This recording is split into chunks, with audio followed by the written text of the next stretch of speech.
ఇప్పుడు ఈ వీడియోలో మనం చూడబోయే టెక్నిక్ ఏంటంటే ఒక పర్టికులర్ కీవర్డ్ అదే శాసనం. సో మీరు ఒకసారి గమనిస్తే APSC group 2 previous question papers అన్ని కూడా ఒక క్వశ్చన్ పేపర్కి ఇంకో క్వశ్చన్ పేపర్కి లింక్ ఏంటో మీకు తెలుస్తుంది. అప్పుడు మీరు ఏ విధంగా చదవాలి, ఎక్కడ దేని మీద ఫోకస్ చేయాలి, ఎక్కడ నుంచి క్వశ్చన్స్ రావడానికి ఎక్కువ అవకాశం ఉన్న క్లారిటీ అనేది పెరుగుతుంది. సో ఇక్కడ ప్రిపరేషన్తో పాటు ఈ క్లారిటీ అనేది కూడా చాలా చాలా ఇంపార్టెంట్. ఇక్కడ మీరు ఎందుకు వచ్చారంటే ఎగ్జామ్ని క్లియర్ చేయడానికి వచ్చారు. కాబట్టి ఎగ్జామ్లో ఎక్కువ మార్కులు సాధించాలనే దాని మీద మీ ప్రయారిటీ కూడా ఉండాలి. 2025 గ్రూప్ 2 మెయిన్స్ పేపర్ ఒకసారి చూద్దాం. ఇక్కడ చూడండి, ఇలాగా ఒక స్టేట్మెంట్స్ ఫామ్లో క్వశ్చన్ ఇచ్చారు. దీంట్లో సరికాని ఏదైనా అడిగారు. ఇక్కడ మీరు అర్థం చేసుకుంటే దీంట్లో ఒక 3 స్టేట్మెంట్స్ మనకి ప్రీవియస్ పేపర్స్ నుంచి వచ్చాయి. నేను ఏవైతే ఇక్కడ 3 స్టేట్మెంట్స్ మీకు ఇచ్చానో కింద ఇంగ్లీష్లో, ఇవన్నీ కూడా ప్రీవియస్ పేపర్స్ ఉండేవి. మన దగ్గర ఇంగ్లీష్ మీడియం కంటెంట్ నుంచి ఏవైతే ఏపీఎస్సీ పీవైక్యూస్ సరిగ్గా కలెక్షన్ ఉందో 1993 నుంచి 2024 వరకు, సో దాంట్లో తీసిచ్చినది. ఎందుకు మన వాళ్ళకి మెటీరియల్ ఇవి కూడా ఇంక్లూడ్ చేసి ఇచ్చానంటే దీని తరకు ఇంపాక్ట్ డైరెక్ట్ ఆర్ ఇండైరెక్ట్ ఎక్కడో మనకి హెల్ప్ అవుతుంది కాబట్టి. సో దీని తరకు ఇంపాక్ట్ అనేది ఈ క్వశ్చన్ మీద ఎగ్జామ్గా పడింది. ఇక్కడ మీరు గమనిస్తే రెండో స్టేట్మెంట్లో ఈ శాసనాలు అనే పదంతో ఒక స్టేట్మెంట్ అయితే ఫామ్ అయింది. ఇప్పుడు ఇంకో క్వశ్చన్ చూద్దాం. ఇక్కడ చూడండి, శాసనం పాలకులు. సో దీని మీద క్వశ్చన్ ఇచ్చారు. ఒకప్పుడు ఏంటి, డైరెక్ట్గా ఇచ్చేవాళ్ళు క్వశ్చన్స్.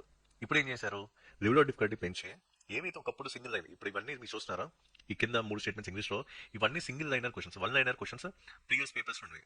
కానీ ఇప్పుడు 2025లోకి వచ్చాక ఏం చేశారు, వీటినే స్టేట్మెంట్స్ ఫామ్లో అడిగి సరికాంది ఏదైనా అడుగుతున్నారు.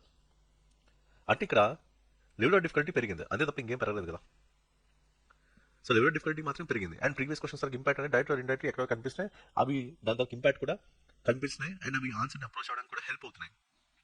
ఇప్పుడు ఈ పర్టికులర్ క్వశ్చన్ చూడండి, ఒకప్పుడు సింగిల్ లైనర్స్ లో శాసనాల మీద ఇచ్చేవాళ్ళు. ఇప్పుడు ఫర్ ఎగ్జాంపుల్ చూడండి, ఇది ఇంకో క్వశ్చన్ ఇచ్చాను సేమ్ అది. ఇలా ఈ పాయింట్ ఆఫ్ వ్యూలో, ఈ అప్రోచ్ లో, ఈ మెథడ్ లో మనకి క్వశ్చన్స్ అనేవి ఉండేవి. ఇప్పుడు ఏమైంది, లెవెల్ ఆఫ్ డిఫికల్టీ పెంచుతున్నారు. లెవెల్ ఆఫ్ డిఫికల్టీ పెంచినప్పుడు ఏం చేస్తారు, ఇలా మ్యాథ్స్ ఫార్మింగ్ ఫార్మాట్ లో కానీ, లేకపోతే అసెషన్ రీజన్ బేస్ క్వశ్చన్స్ కానీ, లేకపోతే స్టేట్మెంట్స్ ఫామ్ లో కానీ అడుగుతున్నారు. ఇప్పుడు ఇక్కడ చూసుకుంటే మోటుపల్లి, ఇది మనకి పీవైక్యూస్ లో మనకి కనిపించింది. బయ్యారం, ఇది కూడా మనకి పీవైక్యూస్ లో కనిపించింది టీజీపీఎస్సీలో. ఓకే, సో ఇక్కడ శాసనం పాలకులు సరైన సమాధానాన్ని గుర్తించని చెప్పి జతపరచడంలో అడిగారు.